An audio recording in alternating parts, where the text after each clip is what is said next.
우리 함께 하나님 말씀 보시겠습니다. 함께 보실 하나님 말씀은 빌립보서 4장 4절에서 9절까지 말씀 한 절씩 교독하시겠습니다. 주 안에서 항상 기뻐하라. 내가 다시 말하노니 기뻐하라.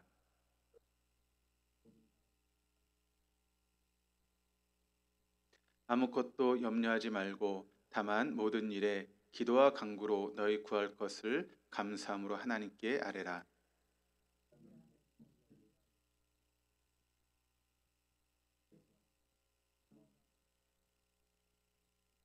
끝으로 형제들아, 무엇에든지 참되며 무엇에든지 경건하며 무엇에든지 오르며 무엇에든지 정결하며 무엇에든지 사랑받을 만하며 무엇에든지 칭찬받을 만하며 무슨 덕이 있든지 무슨 기름이 있든지 이것들을 생각하라.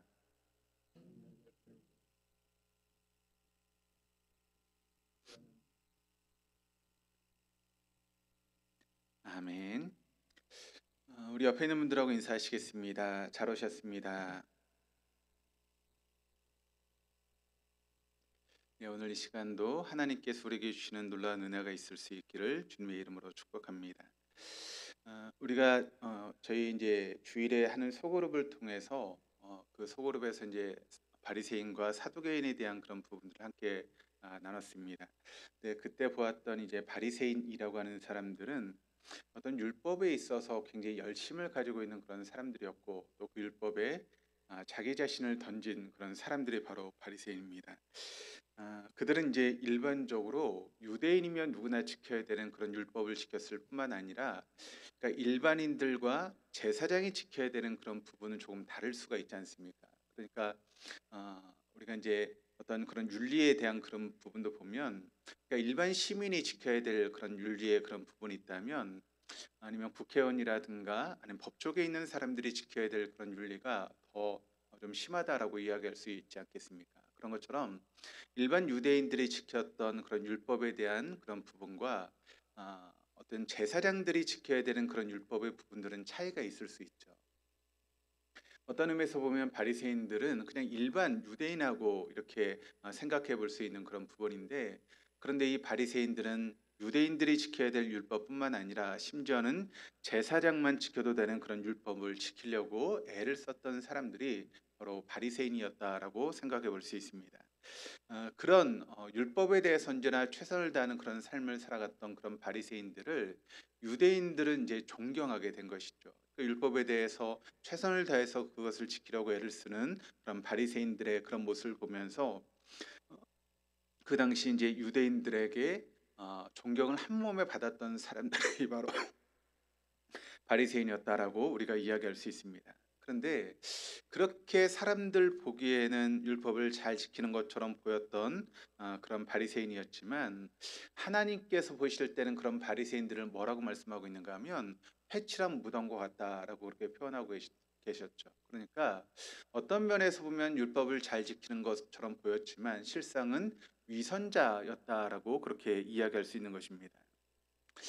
당시 사람들이 이제 그 율법에 따라서 금식을 해야 되는데 그때 이제 보통 금식을 하게 되면 어떻게 금식을 했는가 하면 이발을 하지 않고 면도를 하지 않았습니다. 그리고 얼굴에는 분칠을 했습니다.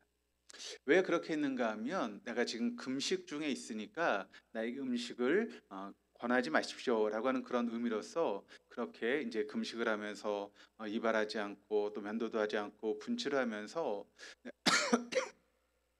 내가 지금 금식 중에 있다라고 하는 것을 사람들에게 알린 것이죠. 그런데 바리새인들은 일부러 머리를 더 헝클어뜨렸다는 것입니다. 금식할 때 머리를 더 헝클어뜨렸고 일반 사람들이 하는 그런 분칠보다 더 과장되게 그렇게 분칠을 했습니다. 뿐만 아니라 거기다가 이제 어떤 표시를 했는가 하면 우리가 이제 그런 분칠을 하고 여러분 가끔 이제 연예인들 여자 연예인들이 나와서 어떤 상을 받게 되면 그 상을 받고 막 너무 기뻐가지고 어떻게 하죠? 눈물을 흘리잖아요. 그럼 어떤 일이 벌어집니까? 그 화장품이 이렇게 막 흘러서 막 이렇게 시커멓게 되는 그런 모습들이 있죠. 그런 모습처럼 분칠을 많이 하고 울면 어떻게 될까요? 그 눈물 자국이 표시나지 않겠습니까? 그러니까 일부러 마치 눈물을 흘린 것처럼, 그러니까 내가 회개해서 눈물을 흘린 것처럼 일부러 눈물 자국을 만드는 사람들이 바로 바리새인이었다는 것이죠. 그리고 그들이 일주일에 두 번씩 금식을 했습니다. 목요일과 월요일에 금식을 했는데 왜 목요일과 월요일에 금식을 했는가? 그 이유를 보면 이 바리새인들은 누구의 제자라고 생각했는가 하면 모세의 제자라고 생각을 했습니다. 그런데 그 모세가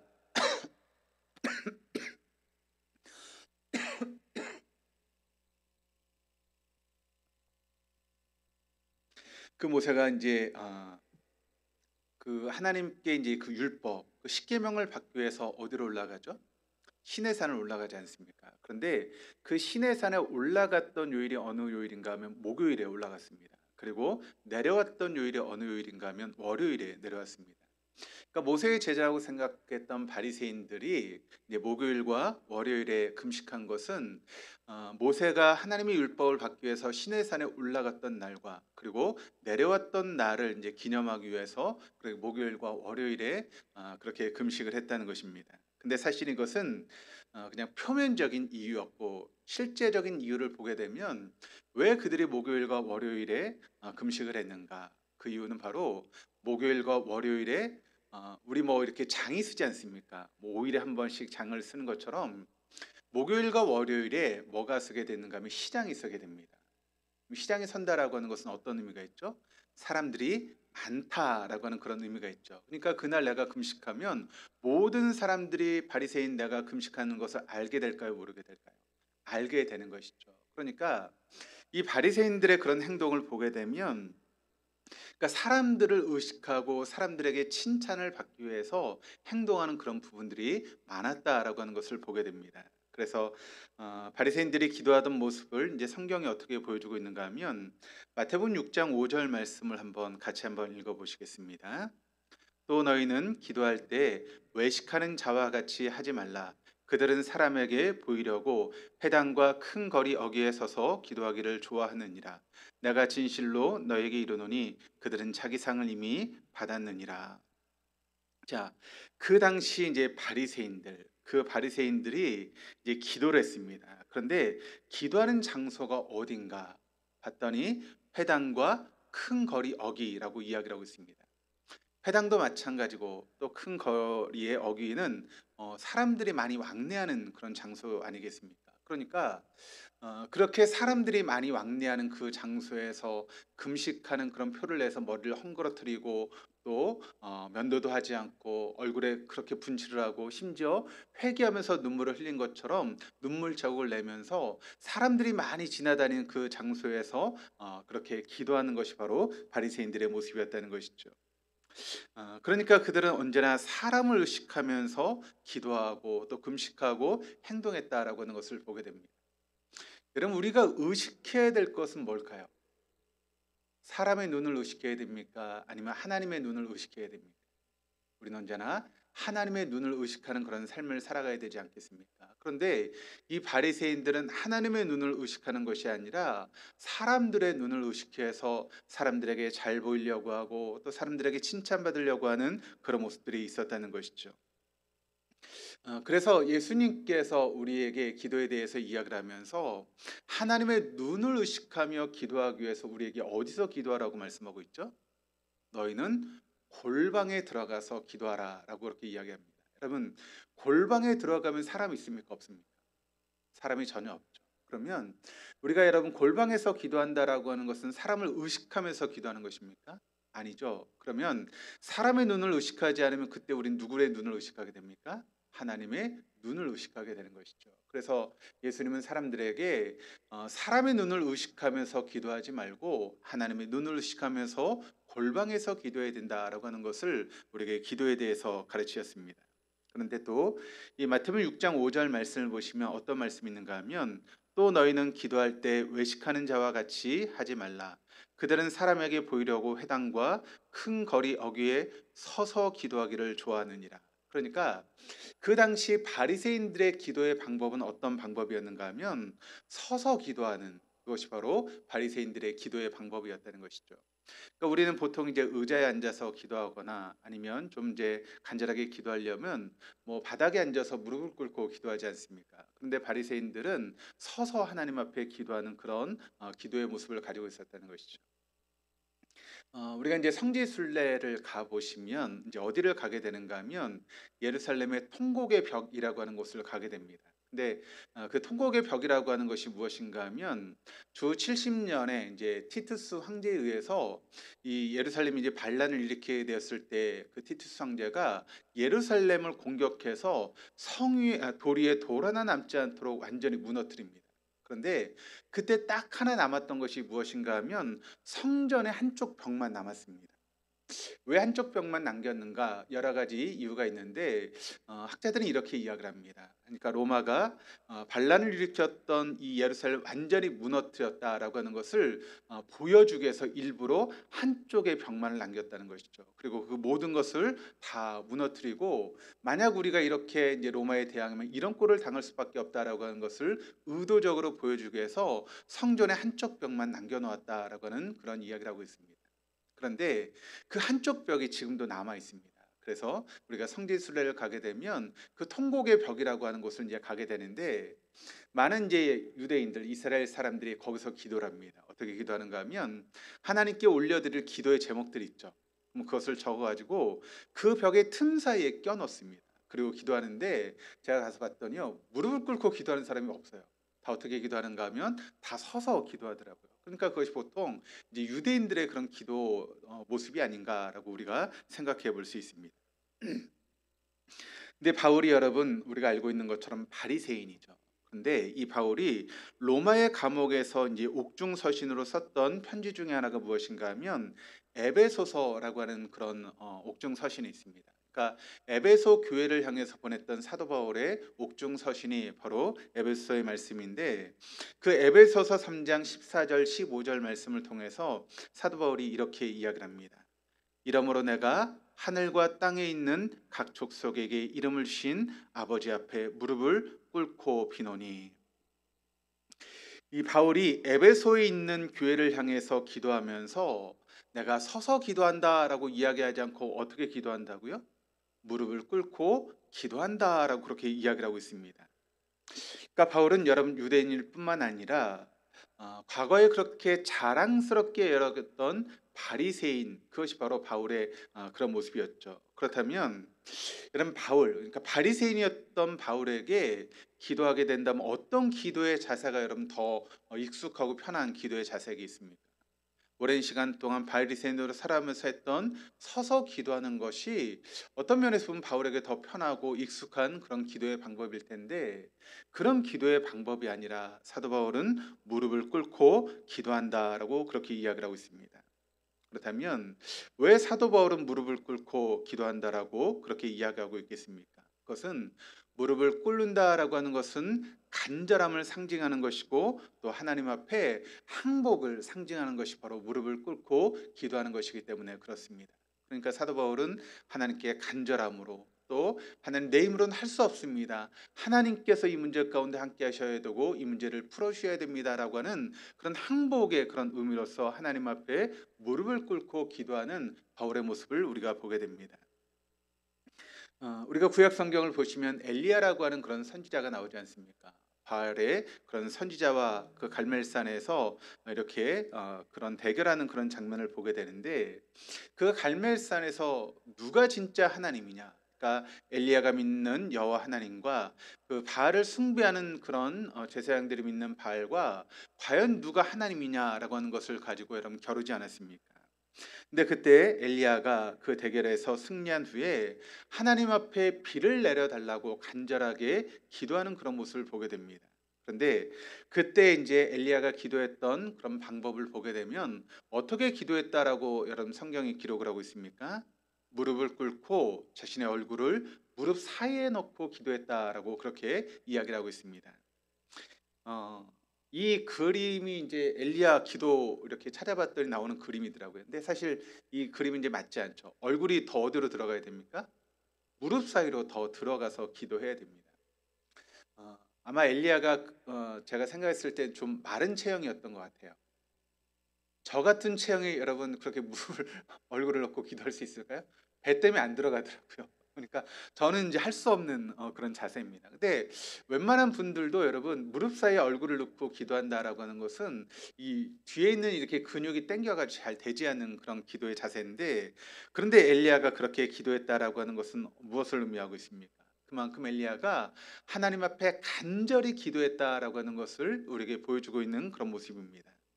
그러니까 3년간의 가뭄에 마침표를 짓고 비를 내려주실 것을 그렇게 간절히 바라면서 그 비를 내려주실 분은 하나님밖에 없다라고 하는 것을 그렇게 인정하면서 엘리야가 그 무릎 사이에 자기 얼굴을 묻고 하나님 앞에 간절히 기도하는 모습을 보여주고 있는 것이죠. 그렇다면 사도 바울이 그렇게 에베소 교회 성도들을 위해서 기도하고 있습니다. 무릎을 꿇고 간절하게 기도하고 있는데, 그렇다면 사도 바울이 이 에베소 교회 성도들을 위해서 그렇게 무릎을 꿇고 기도했을 때 무엇을 기도했겠습니까? 그렇게 간절하게 기도한 그 기도의 여러분 제목이 무엇이었겠습니까? 에베소 3장 16절 말씀이 이렇게 증가하고 있습니다. 우리 한번 읽어보시겠습니다. 그의 영광의 풍성함을 따라 그의 성령으로 말미암아 너희 속사람을 능력으로 강건하게 하시오며. 그러니까 사도 바울이 지금 에베소 교회를 위해서 간절하게 무릎을 꿇고 기도하면서 어떤 내용을 가지고 기도했느냐? 그 에베소라고 하는 도시에도 어떻게 보면 거대한 그 로마 제국이 만들었던 원형 경기장이 있었을 텐데, 그 원형 경기장을 그런 예배당으로 바꾸어 달라라고 그런 기도를 했던 것이 아니었다는 것입니다. 한동안 한국 교회가 성장, 또 그 부분에 대해서 많이 관심을 가지고 또 성장하지 못하면 교회가 잘못된 것처럼 생각하는 그런 시절이 있지 않았습니까? 그래서 성도 한 사람 한 사람을 믿음의 사람으로 또 하나님의 그리스도를 키워내는 것보다 어떻게 하면 교회가 더 큰 건물을 짓고 더 큰 성도를 모으고 하는 것이 관심이 있었던 그런 시절이 있었습니다.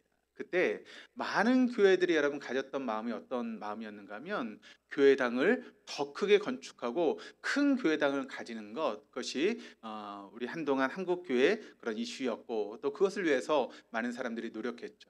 그래서 어떤 교회들을 보면 교회 재정만 있으면 뭘 했냐면 주변에 있는 막 다 땅을 사기 시작했습니다.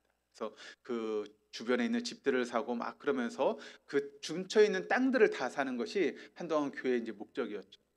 제가 전에 이제 사역했던 교회도 마찬가지였습니다.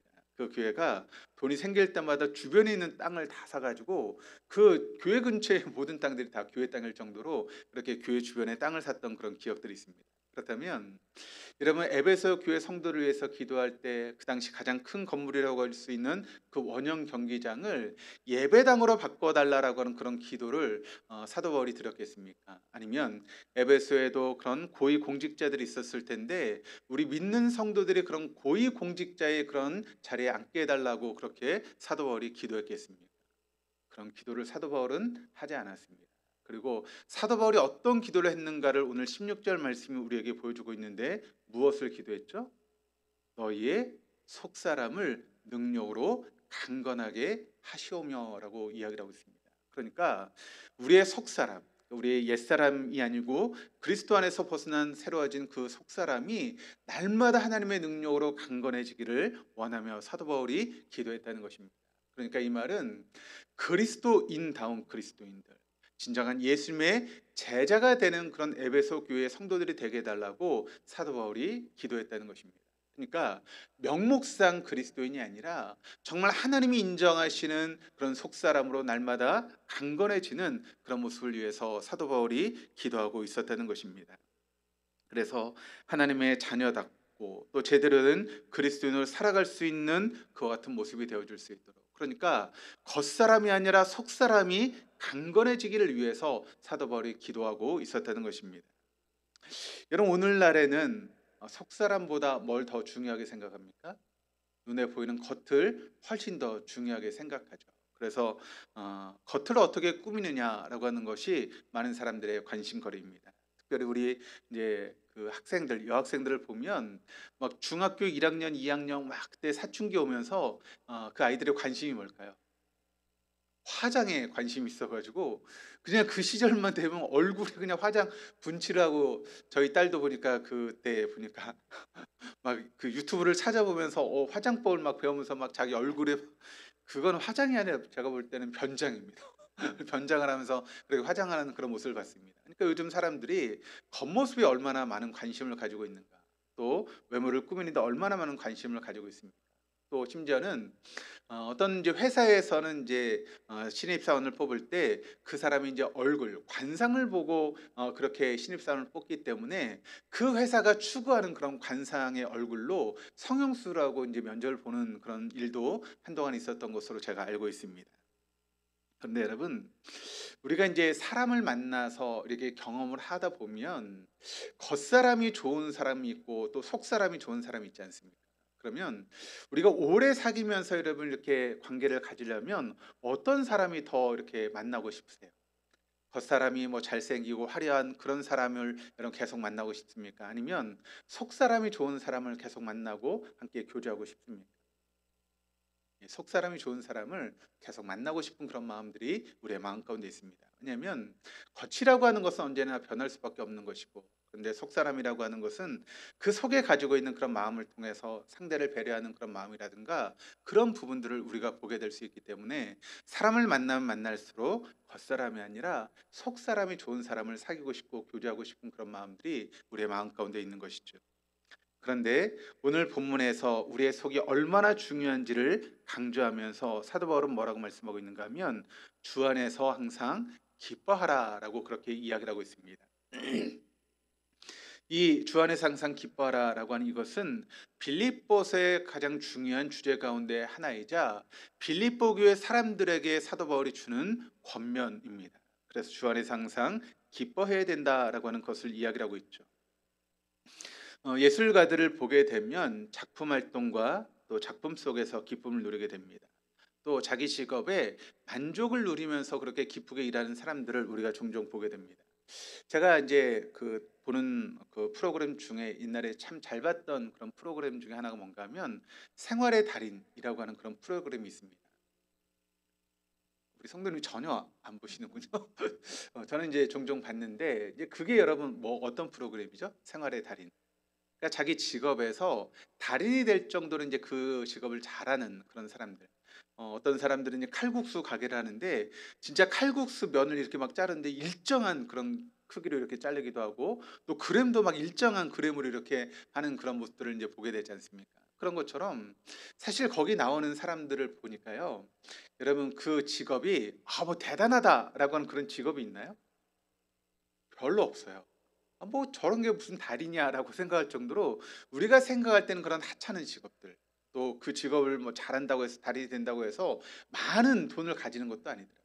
뭐 청소하는 것도 마찬가지고 뭐 여러 가지 그런 면에서 보면 뭐 그게 달인이 된다고 해서 뭐 돈을 다른 사람보다 더 많이 버는 것도 아니고 그렇습니다. 그런데 그 직업에 대해서 기쁨을 가지고 열심히 하는 사람들이 달인이 되는데, 그렇게 일하는 사람들의 공통점이 있는데 그것이 무엇인가 하면 그 일에 대해서 만족을 하고 기뻐하면서 그 일을 하는 사람이라고 하는 그런 공통점이 있는 것을 우리가 보게 됩니다.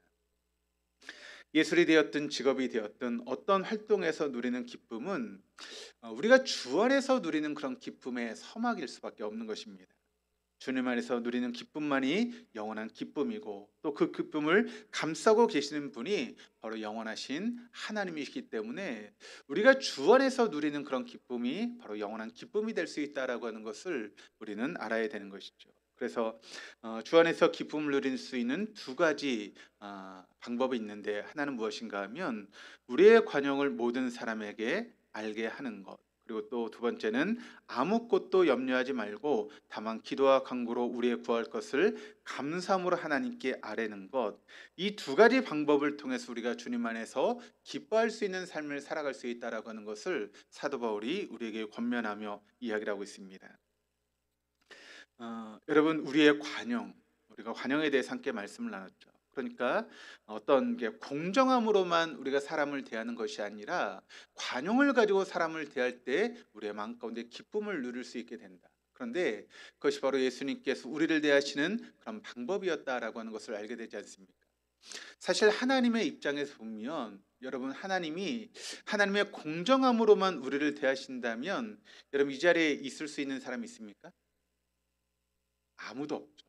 하나님의 공정함 앞에서 우리가 하나님 앞에 설 수 있는 사람이 어디 있겠습니까? 그런데 하나님은 우리에게 공정함뿐만 아니라 관용으로 우리를 대하셨기 때문에 오늘 우리가 이 자리에서 예배할 수 있는 것 아니겠습니까? 그러므로 우리가 그런 하나님의 관용을 경험한 사람이라면 우리도 사람들에게 관용을 베푸는 그런 삶을 살아갈 때 우리뿐만 아니라 주변의 사람들에게까지 우리가 주 안에서 기뻐하는 삶을 살아갈 수 있게 된다라고 하는 것을 나눴고, 또 아무것도 염려하지 말고 다만 모든 일에 기도와 간구로 우리 구할 것을 하나님께 아뢰고 그런 삶을 살아갈 때 우리가 감사할 수 있게 된다는 것입니다. 하나님 우리를 모르지 않습니다. 그래서 우리가 어떤 사람인지도 알고 계시고 내가 지금 어떤 형편과 상황 가운데 있는지를 하나님께서 모르지 않는다는 것이죠. 내가 지금 무엇 때문에 어려움을 당하고 있고 내가 지금 무엇 때문에 눈물 흘려야 되고 내가 무엇 때문에 걱정과 근심 가운데 살고 있는지를 우리 하나님은 다 알고 계십니다. 왜냐하면 우리 하나님은 전지하신 하나님이시기 때문에 그런 것이죠.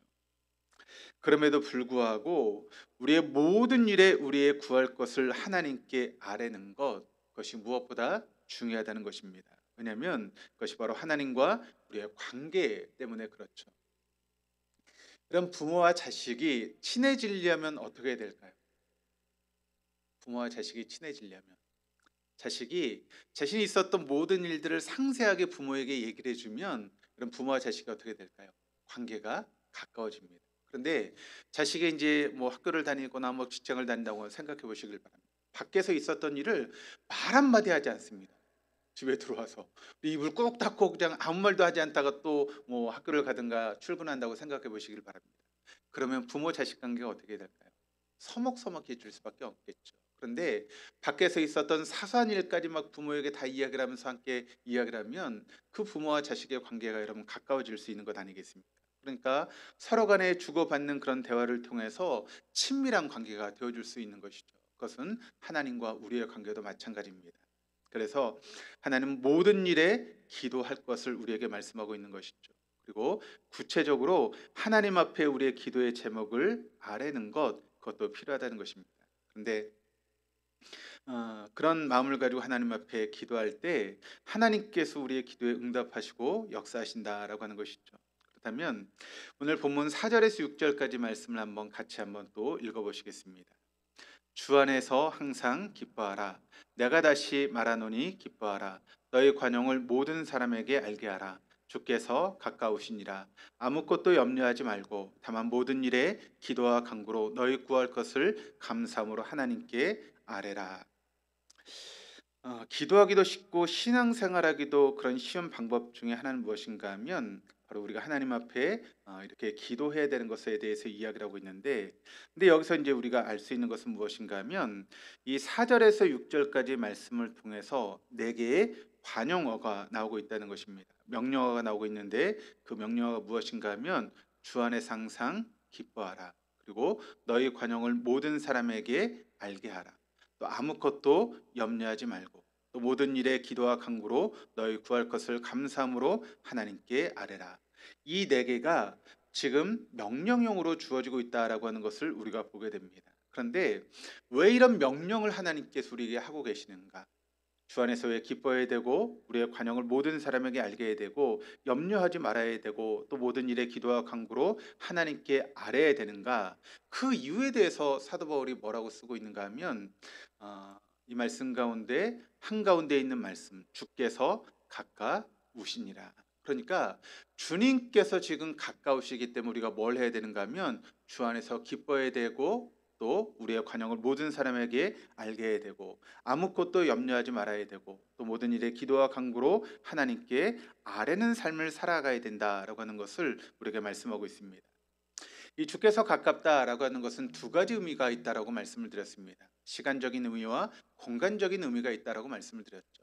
시간적인 의미라고 하는 것은 주님께서 재림하실 시간이 가까이 왔다. 그것이 마지막 종말이 되었든 개인적인 종말이 되었든 우리가 주님 앞에 가는 날이 점점 다가오고 있기 때문에 우리가 이 네 가지 명령에 순종하는 삶을 살아가야 되고 또 공간적인 의미가 있다라고 말씀을 드렸죠. 우리가 있는 곳에 주님이 가까이 계시기 때문에 우리가 이런 삶을 살아가야 된다라고 하는 것을 우리가 함께 말씀을 통해 나눴습니다.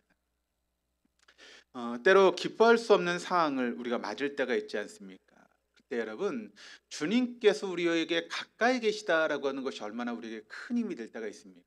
그러니까 지금 내 상황을 바라보니까 정말 앞이 보이지 않는 그런 어려움의 상황이 있습니다. 이 문제를 내가 어떻게 풀어가야 될까 물을 정도로 막 가슴이 답답하고 막 가슴이 떨린 채 어떻게 해야 될지 모르는 그런 상황들이 있죠. 그런데 주변을 둘러봐도 아무리 둘러봐도 나에게 힘이 되고 그렇게 나를 위로해 줄 사람이 없는 그런 상황 가운데 있습니다.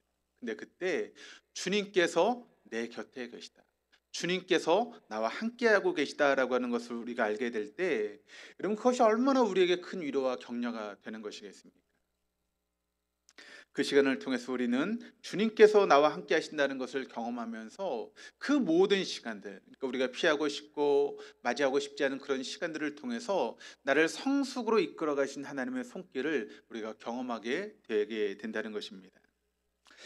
염려가 안개처럼 자욱할 때도 주님께서 가까이 계시다는 것은 마치 여러분 어린아이가 이제 부모와 함께 엄마 손을 잡고 놀이동산을 한번 갔다고 한번 생각을 해보시기 바랍니다.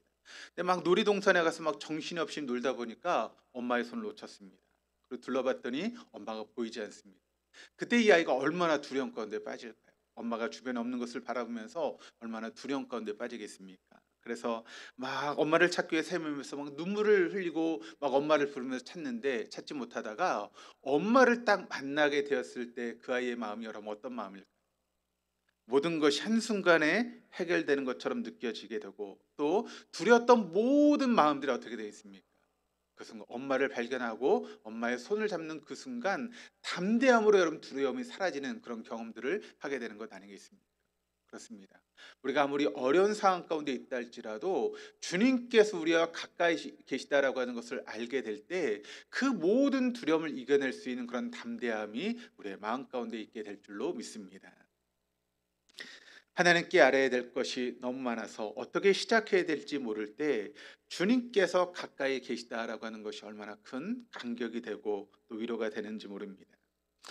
우리의 관용을 모든 사람에게 알게 하며 또 염려하지 않고 우리의 구할 것을 하나님께 아뢰음을 통해서 주 안에서 기뻐하는 사람들에게 하나님께서 어떤 응답을 주시는지를 오늘 본 말씀 7절 말씀이 우리에게 알려주고 계시는데 우리 7절 말씀을 같이 한번 읽어보시겠습니다. 그리하면 모든 지각에 뛰어난 하나님의 평강이 그리스도 예수 안에서 너희 마음과 생각을 지키시리라. 우리의 기도와 간구 또 구할 것을 감사함으로 하나님께 아뢰면 하나님의 평강이 그리스도 예수 안에서 우리의 마음과 생각을 지켜주신다라고 하는 것을 우리에게 말씀하고 있습니다. 여러분 우리가 하나님 앞에 기도하는데 그 하나님의 응답이 우리에게 오는데 그 응답이 내가 생각할 때 약간 실망스러운 그런 모습으로 여러분 하나님 응답이 우리에게 오지 않습니까? 염려하지 말라고 하셨으니까 너희 평생에 염려라고 하는 단어는 내가 사전에서 빼줄게. 그리고 네가 기도하는 모든 것들을 내가 다 자동적으로 응답해 줄게. 그렇게 하나님께서 응답하시면 얼마나 좋겠습니까? 그런데 하나님 응답이 그런 응답으로 오지 않고 우리가 생각할 때 좀 실망스러운 그런 방법으로 우리에게 다가오는 경우들이 있지 않습니까? 하지만 하나님께서는 우리의 환경보다 우리 자신에게 모든 것을 더 잘 아시고 우리의 모든 것을 아시는 하나님께서 사실 하나님께서 우리에게 정말 중요하게 생각하는 것은 무엇일까요? 우리에게 있는 그런 환경, 겉에 보이는 여건, 그것이 변하는 것이 하나님께 더 중요한 관심이겠습니까? 아니면 우리의 속사람이 변하는 것이 하나님께 더 중요한 관심이겠습니까? 바로 우리의 속사람이 변하는 것이 하나님에게는 더 중요한 관심이라는 것이죠. 그러니까 내가 하나님 앞에 기도했습니다. 이런 환경 가운데 하나님 내가 도저히 살 수 없습니다. 저를 도와주십시오라고 그렇게 두려운 마음으로 하나님께 기도했습니다. 그런데 전혀 환경이 바뀌지 않았다는 것이죠. 그런데 그런 시간을 통해서 하나님께 기도하고 간구하며 하나님을 바라보는 그런 상황 가운데 내가 하나님을 바라보면서 걱정하고 염려하는 그런 모든 것을 떨쳐버리고, 그래, 주님이 나와 함께 계시지, 주님께서 내 가까이 계시라고 하는 그런 마음으로 담대함을 얻어서 우리의 믿음이 또 성숙해지고 단단한 그런 믿음이 된다면, 여러분, 그게 하나님 보시기에 더 좋은 방법 아니겠습니까? 그죠? 여러분, 우리의 그 원하는 그 겉모습과 상황이 바뀌면 그럼 어떻게 될까요? 만약 그 겉모습만 우리의 모습 가운데 바뀌게 된다면, 또 그런 겉모습은 언제든지 우리에게 찾아올 수 있게 되죠. 그럼 또 우리는 어떻게 됩니까? 걱정하고 염려하고 근심에 빠지게 될 것입니다. 그러나 우리의 속사람이 바뀌게 되면 어떤 상황 가운데도 우리가 걱정하며 두려워하는 것이 아니라, 그때 주님을 바라보고 담대하게 그 모든 것을 이겨나갈 수 있는 그런 믿음의 사람이 되게 되는 것 아니겠습니까? 그래서 하나님, 우리가 겉의 모습이 바뀌는 것보다 우리의 속사람이 변화되는 것을 더 원하시고, 또 우리의 속사람이 변화될 수 있도록 우리의 환경을 이끌어 가시는 분이 우리 주님이시다라고 하는 것을 우리가 알아야 됩니다. 여기 마음이라고 하는 것을 우리가 보게 되니까 문자적으로는 심장이라고 하는 그런 의미를 가지고 있고, 우리의 감정을 대표하는 그런 이야기입니다. 또 생각이라고 하는 것은 우리의 사고에 대표하는 그런 말인데, 염려라고 하는 것이 여러분 무엇인가 하면, 그 출발지가 바로 마음과 생각으로부터 그 염려가 출발한다는 것이죠. 그러니까 우리 마음과 생각으로부터 염려가 출발하게 되는데, 그 마음과 생각을 지키기 위해서 모든 지각에 뛰어난 하나님의 평강을 하나님께서 동원하신다라고 이야기를 하고 있습니다. 즉, 하나님께서 함께 하시겠다라고 우리에게 약속하고 있는 것이죠. 그래서 7절에 지키다라고 하는 단어가 헬라어로 프로레오라고 하는 그런 단어를 쓰고 있는데, 파수꾼이라고 하는 그런 명사에서 나온 단어입니다. 그러니까 군인이 초소를 지키는 것을 가르칠 때 썼던 단어가 바로 지키다라고 하는 그런 단어입니다. 당시 이제 그 중근동 지역은 로마 제국이 다스리고 있는 그런 상황이었고, 특별히 이 빌립보라고 하는 도시는 어떤 도시였는가 하면 로마의 군사 도시입니다. 그러니까 군인으로 이제 군 생활했던 사람들이 제대한 후에 있었던 바로 도시가 바로 빌립보라고 하는 도시라고 말씀을 드렸죠. 마치 그 군대가 초소를 지키듯 하나님께서 우리의 마음과 생각을 지켜주시겠다라고 그렇게 말씀하고 있다는 것입니다. 여러분, 하나님의 지키심에 대해서 시편 기자가 우리에게 어떤 이야기를 하고 있습니까? 시편 121편 1절에서 8절까지 말씀을 통해서 이렇게 이야기를 하죠. 내가 산을 향하여 눈을 들리라. 나의 도움이 어디서 올까? 나의 도움은 천지를 지으신 여호와에게서로다. 여호와께서 너를 실족하지 아니하게 하시며 너를 지키신 이가 졸지 아니하시리로다. 이스라엘 지키신 이는 졸지도 아니하시고 주무시지도 아니하시리로다. 여호와는 너를 지키신 이시라. 여호와께서 내 오른쪽에서 내 그늘이 되시나니 낮의 해가 너를 상하게 하지 아니하며 밤의 달도 너를 해치지 아니하리로다. 여호와께서 너를 지켜 모든 환난을 면하게 하시며 내 영혼을 지키시리로다. 여호와께서 너의 출입을 지금부터 영원까지 지키시리로다. 자, 시편 121편 통해서 하나님은 어떤 분이시라고 우리에게 말씀하고 있습니까? 우리를 지키시는 분이시다라고 말씀하고 있습니다. 여러분, 그렇습니다. 우리 하나님, 우리를 지키시는 분이십니다. 우리의 마음과 생각을 지키시는 분이십니다. 그래서 어떤 상황과 어떤 환경에서도 우리의 마음을 사단에게 빼앗기지 않도록 우리를 지키시는 분이 바로 우리 하나님이시다라고 하는 것을 여러분 잊지 마시기를 바랍니다. 사실 이 시편의 노래는 절기를 맞아서 이스라엘 백성들이 성전으로 올라가면서 불렀던 노래입니다. 이 시편이 쓰이고 불리던 당시에 팔레스타인에는 이교 숭배가 횡행했던 그런 시기였습니다. 대부분의 이교인들은 상정상에 여기저기 자신들이 섬기고 있는 신전을 만들어서 제사를 지냈습니다. 그 신전에는 남녀 창기들이 있었습니다. 대부분의 사람들이 어떤 풍요와 다산을 상징하면서 그런 신들에게 제사를 드리고 있는 그런 모습 가운데 있었죠. 그런데 이 믿음을 가지고 있는 시인이 하나님 앞에 나아가면서 이 노래를 부르고 있는 것입니다. 이 노래의 의미는 이렇게 우리가 해석할 수 있습니다. 내가 눈을 들어 산 위에 있는 여러 신전들을 바라봅니다. 바알 신이 나를 지켜줄까요? 아사라 여신이 나를 지켜줄까요? 태양신의 사제들이 우리에게 도움이 될까요? 달신의 여사제들이 우리에게 도움이 될까요? 아닙니다. 나의 도움은 이 산을 포함해서 천지를 지으신 여호와뿐입니다.